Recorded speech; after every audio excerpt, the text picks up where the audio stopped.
Praise the lord. నేటి దిన వాగ్దానము. జీవమును మరణమును ఆశీర్వాదమును శాపమును నేను నీ ఎదుట ఉంచితిని, జీవమును ఎన్నుకొనుము.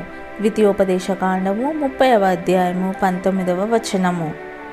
మన జీవితమును ఎలా జీవించాలో మనం ఎంపిక చేసుకోవాలి. మన జీవితాల కోసం దేవుని వాగ్దానాలను నమ్మి విశ్వసించడం ద్వారా మనం సంతోషాన్ని ఎంచుకోవచ్చు, లేక మనము మన దృష్టిని చెడువాటి మీద లేక మన జీవితమునందు కష్టతరమైన విషయములను దృష్టించి మన ఆనందాన్ని అవి దొంగలించుటకు అవకాశం ఇవ్వగలము.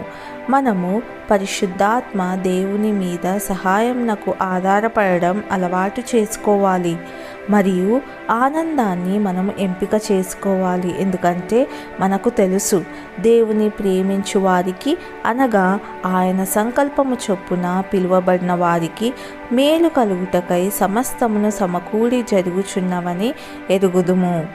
ప్రార్థన.